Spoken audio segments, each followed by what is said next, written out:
Je ne savais pas que je savais faire tout ça. En fait, c'est le verre qui m'a donné envie de passer outre toutes les difficultés qu'on peut trouver. Et je suis assez curieux et j'aime bien manipuler toutes les machines qui existent. Mais parfois, la difficulté se transforme en facilité. Quand on maîtrise la technique, ça nous permet d'aller où on veut et puis de sortir des belles pièces.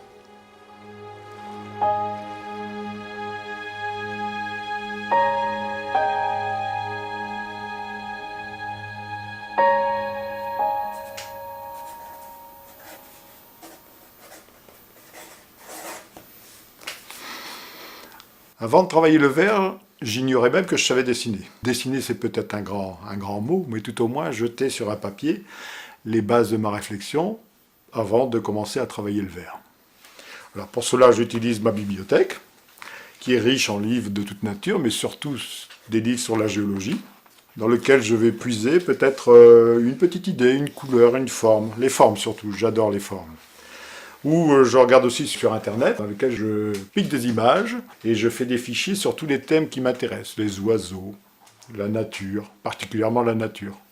Et puis ensuite, une fois que j'ai jeté les bases, voilà, je sais quel verre je mets, quels ingrédients je mets, quelle couleur éventuelle, quelle technique je vais utiliser. Et puis, à la fin, par exemple, ce paysage volcanique ici d'Éthiopie va donner ceci. On imagine, on fait des dessins, un plan, et parfois le verre est tellement capricieux, on obtient autre chose, et cette autre chose qui est complètement aléatoire et merveilleux, et ça donne le petit élément qui va captiver le regard et apporter un plus à la pièce. Alors pour le refaire, c'est aléatoire, c'est tout un poème. C'est pour ça que, en fait, quand je fais quelque chose, que ce soit à froid ou à chaud, je note absolument tout ce que je fais, surtout à chaud. Et à ce moment-là, l'aléatoire, il devient une science. Et on peut le refaire. Et là, ça fait un petit secret. Hein, ça va me permettre de démarquer des autres, ça.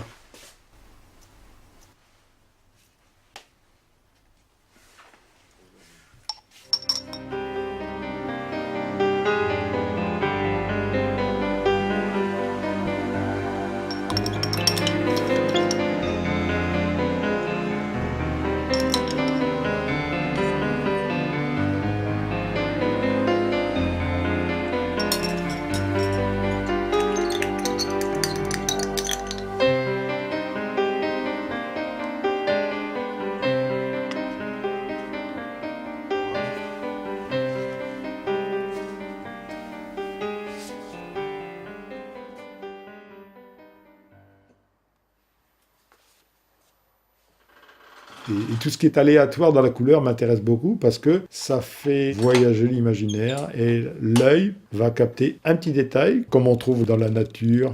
Toutes ces choses-là, j'essaye de les reproduire avec des morceaux de verre.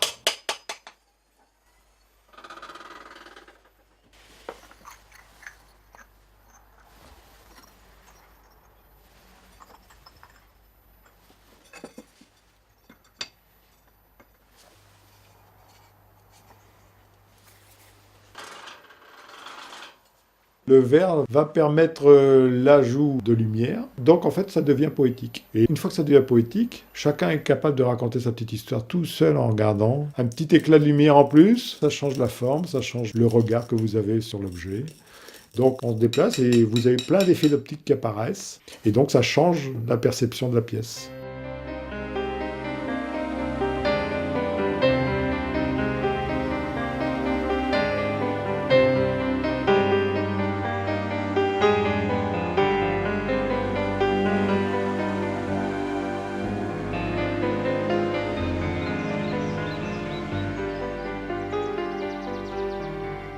Le calcium, c'est du calcaire.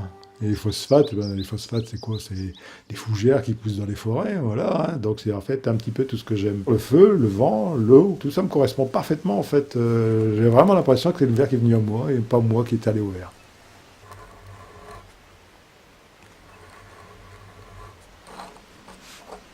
Et le verre m'apporte énormément de choses parce que d'abord le verre est beau, mais il faut le faire parler. C'est toujours fascinant d'ouvrir son four, parce que quand on fait des nouveautés, on ne sait jamais ce qu'on va trouver. Même si ça fait 4 fois qu'on fait la même pièce, on n'est pas toujours certain de trouver la même chose. Le verre amène des surprises.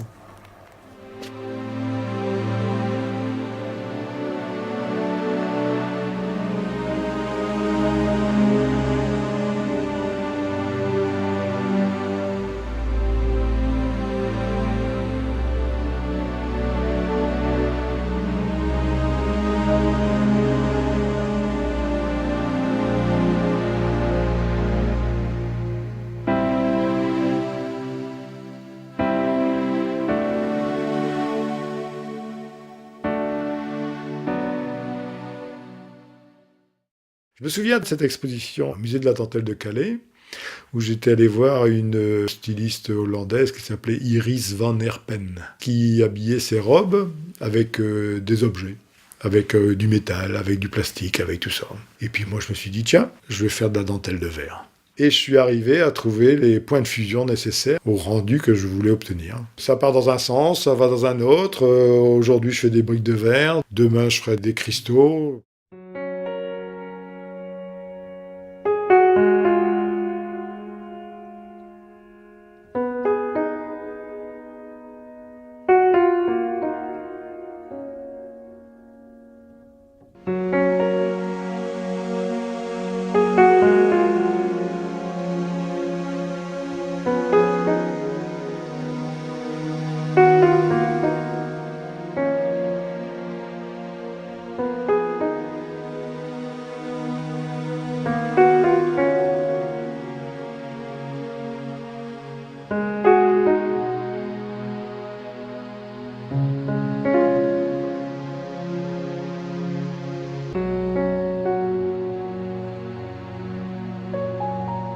Lors de mes randonnées en montagne, impossible de savoir que sur l'itinéraire se trouve une cascade sans grimper jusqu'à elle. Le tourbillonnement de l'eau, les éclaboussures de l'eau qui raconte des histoires géologiques et qui met en scène la lumière, c'est un véritable spectacle.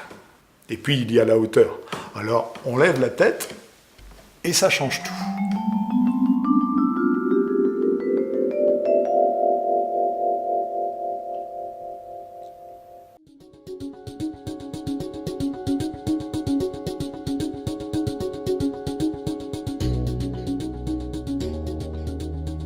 Dans le Nord-Pas-de-Calais, on vit une architecture de briques. Donc j'ai eu l'idée de réaliser des petites briques de verre et de les assembler entre elles. Ces petites architectures de lumière permettent de mettre en place des sculptures tout en éclat, où la lumière va se refléter dans toutes les directions et prendre des formes qui sont soit géométriques, soit chaotiques. Puisqu'en fait, depuis quelques années, il y a un courant architectural, on appelle ça le déconstructivisme. C'est qu'on fait des belles demeures, des architectures qui sont apparemment complètement déformées, mais qui sont très étudiées. C'est ce que j'essaye aussi de faire avec mes sculptures.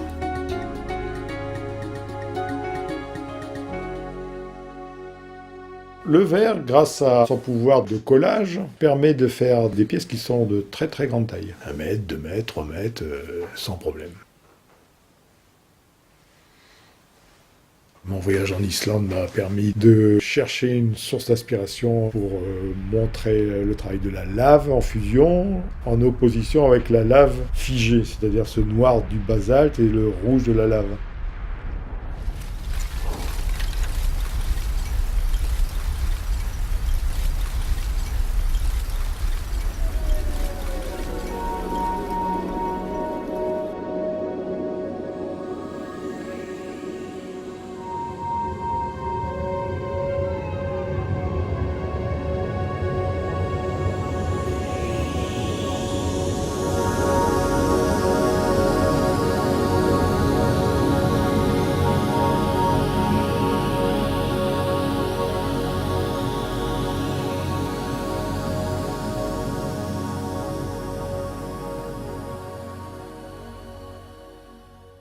Mais j'utilise aussi du métal dans le verre fusionné, en très fine couche. Mais du cuivre, du laiton, de l'aluminium, en poudre, en feuilles. Et ça permet, avec les différentes températures, de favoriser les oxydations et de donner, encore une fois, des formes de couleurs. Souvent très aléatoires. En fait, c'est le verre qui se dessine des couleurs grâce au métal. Une fois que le verre est refroidi, la couleur du métal ne changera plus.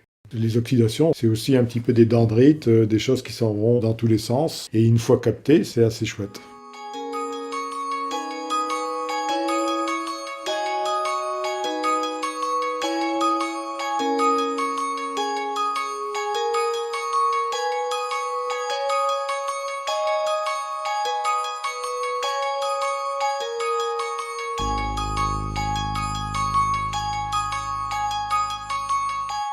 Depuis tout petit, je me suis toujours intéressé à la géologie. J'adore ça, c'est une véritable passion. J'ai toujours aimé gravir les montagnes, descendre sous terre, monter sur les volcans, et j'ai ramassé des tonnes de cailloux. Depuis la petite pierre jusqu'aux fossiles dont j'en ai fait une véritable collection.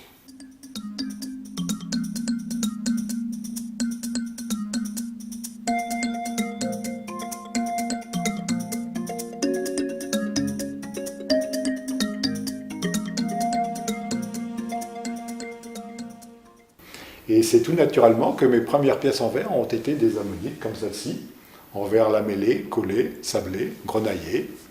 J'en ai fait quelques-unes, et puis ça fourmille d'idées dans ma tête.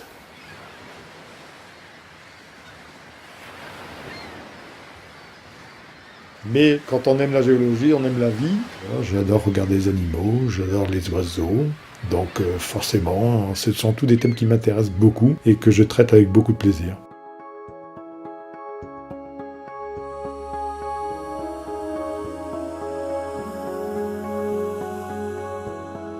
Le verre, de par sa nature atomique, est transparent. Mais si on arrive à jouer sur la transparence et à l'opposer à l'opacité, on arrive à avoir des effets de lumière tamisés, opacifiés. Et bien là, on arrive à capter le regard et à susciter l'émerveillement.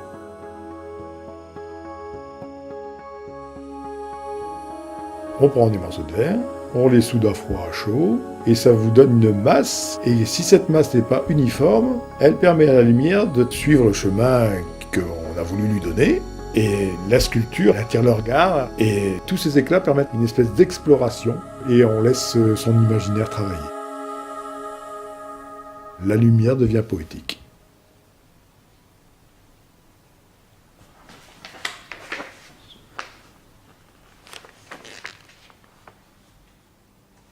Je trouve mon inspiration en fait dans ce que j'aime. À partir de l'âge de 14-15 ans, pendant une quinzaine d'années, énormément de spéléologie l'été. J'ai d'ailleurs découvert une grotte moi-même, ça c'était un petit moment magique. Mais j'ai vu des choses énormes sous terre et des passages tout petits avec des choses merveilleuses, toutes ces concrétions d'où l'eau sort et scintille avec des formes et des couleurs et des moments d'émerveillement que j'ai passés sous terre. Toujours avec le même enchantement.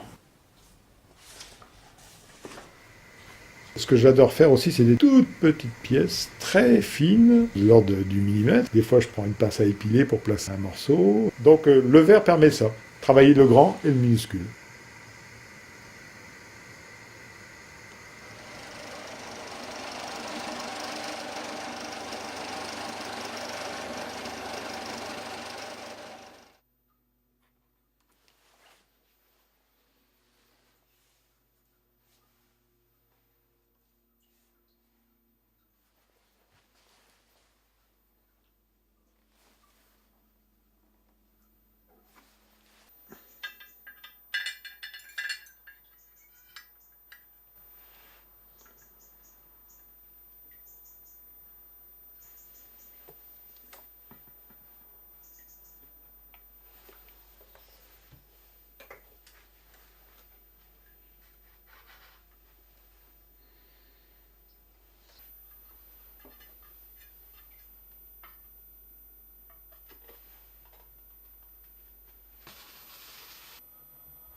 Alors le plaisir, c'est aussi de voir les gens être captivés par ce que vous faites.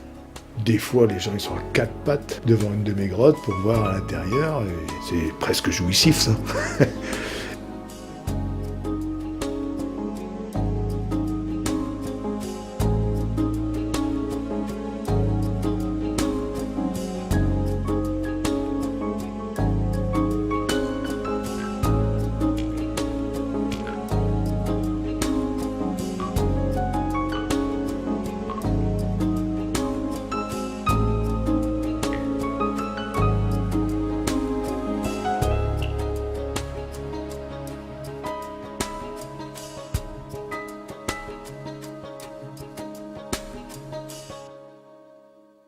Celui qui m'a fortement inspiré dans tout ce que j'ai fait dans ma vie, c'était mon père. Robert Bob, ça c'était son nom d'artiste, puisqu'il était sculpteur sur bois, ébéniste, il était peintre, caricaturiste. Et en fait, pour ses 80 ans, j'ai eu l'idée de faire mon père en verre. Un bonhomme à 4 bras, tout son corps était nervuré comme les nervures du bois. Et ça a été un extrême bonheur de le lui offrir, parce qu'il s'est tout de suite reconnu.